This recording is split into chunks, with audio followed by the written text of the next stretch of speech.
Hello, welcome back. The Lion Star MLB DFS breakdown going over today's slate on April 18th. Now, before we get into it, make sure to like, comment, and subscribe on all our videos. And if you're not already, get in and join Lion Star. We have a great community. Only $29.99 a month. It gives you access to all the sports we cover, the props, the projections, the all the DFS tools. It's a great deal. And if you don't want to cover that, you want to try it out a little bit, we have a lot of promo offers with these affiliates here. FanDuel, Thrive, Prize Picks, Underdog can get any of those if you are a new customer to them. Now, let's jump into the slate. We have an interesting slate today because once again, it's a Coors slate, but there's really good hitting weather in Coors. We have a 4-point game total or 4-run game total higher than any other game on the slate. So with that, ownership is absolutely going to go that way. Now, let's jump into our pitcher ownership first. And we got Spencer Strider leading the way, 42.4%. Now, he hasn't quite been himself so far this season. If you look, his K rates has still been solid, but his FIP is a whole point higher than it was last season. The ERA is a little raised. And what's really killing him is the walks per 9, 4.8 walks per 9 over the last 5 starts, whereas last season over the last 20 is at 2.9. So that is definitely one thing to worry about. I also have seen a lot of talk about his velocity being down a little bit. So Strider may not be as electric as he was last season, but he is still an extremely good pitcher with a FIP of 3 over his last 5 starts. So, but with that being said, San Diego is a really good offense. It is in a pitcher-friendly park. San Diego striking out at almost 23%, but I don't love going against him. I think that Strider's a really good pitcher. He's just not my favorite one at the price points for today. At this high ownership, I might get away from him a little bit. Next, we got Marcus Stroman. I have a hard time paying $8,800 for Stroman. He can be a very good pitcher, but I feel like this price point, we're paying for his ceiling. And I just have a hard time. Even in a good matchup versus Oakland, 24.8% K rate. But he only has a 21.6 over his last 20. However, his last 5 starts, he's at a 27% K rate. So he has been really good lately with a 2.32 FIP. I just don't think this is real. I think he's playing over his head, and I think there's going to be some regression coming along. So I don't love it. I'm probably not going to go there a ton, especially if ownership is there. If ownership wasn't there, that would change my tune a little bit. Blake Snell's coming in next, 31%. He has real nice upside in the K department, but it is against one of the best offenses in the league, and Snell hasn't really been himself quite yet. Pitching at home, however, obviously will help that situation. Now, Logan Gilbert, 30% owned. This is probably my favorite pitcher on the slate. It is against Minnesota. Unfortunately, our Lion Star projection isn't loving him. That's going to be due to the splits. So Lion Star is really picking up a lot of the split data for Milwaukee, and so they like Lion Star doesn't mind the Milwaukee offense, doesn't love Gilbert. For me personally, I like Gilbert a lot today. I will probably be using him. 25% K rate versus righties for Milwaukee. He's been really good with the StatCast data over the last 5 starts. His K rate's at 25%, 22.7 over the last 20. So a very similar spot really as Stroman. I think he's just a little bit better of a pitcher overall as far as track record and consistency than Stroman. So that's why I'm going to go there, 25% K rate. And I think that his K rate numbers are a little more real than Stroman's early season K rate. So I do like that. Jordan Montgomery, good pitcher.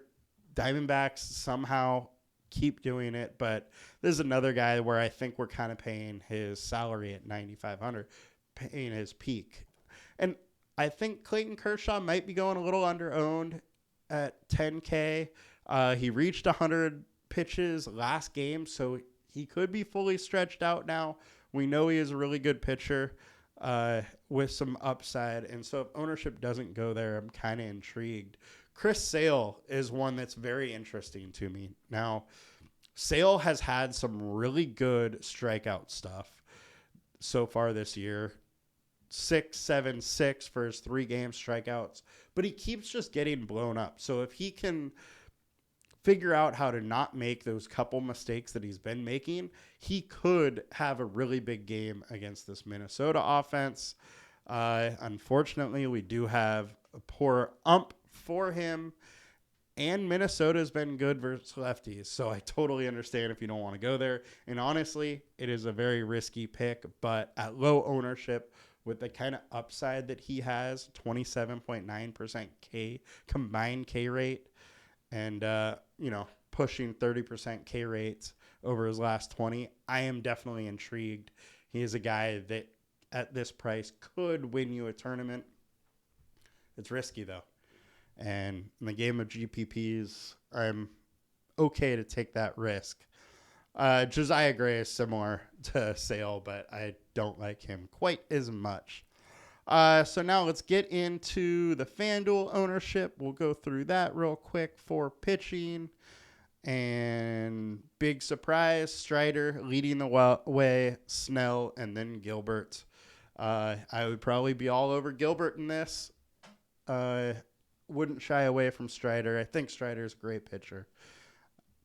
So, and Bassett is really cheap. He has got a tough Houston offense, but he is pitching really well lately, going 6 innings in the last 2 with limited runs. So he is not an awful alternative at such a cheap price if you really want to pay up for some bats.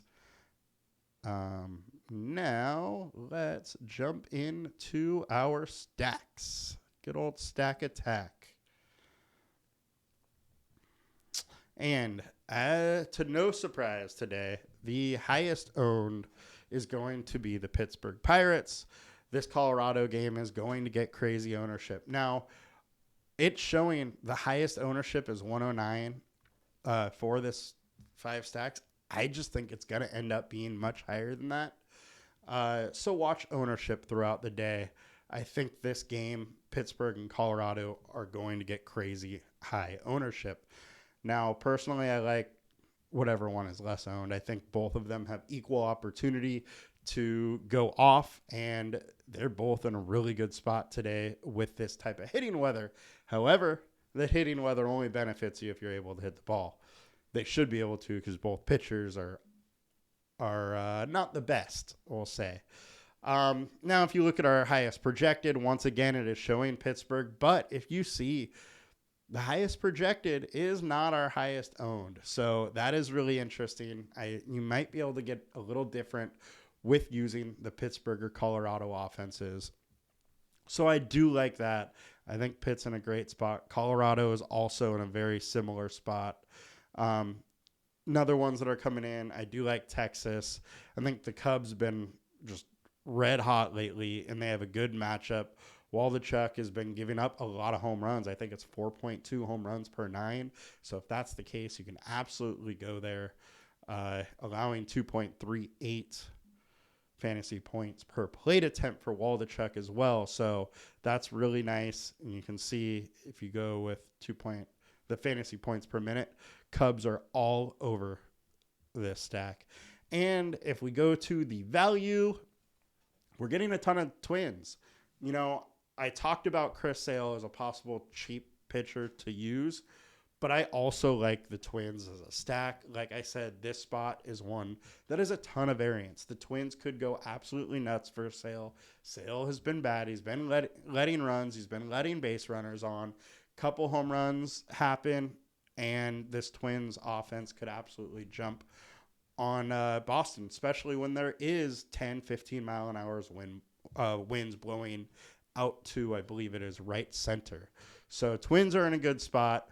If we check the ceiling, the Dodgers are always going to be here, but I do want to bring up this Baltimore Orioles spot versus Josiah Gray. Gray is one that likes to give up home runs.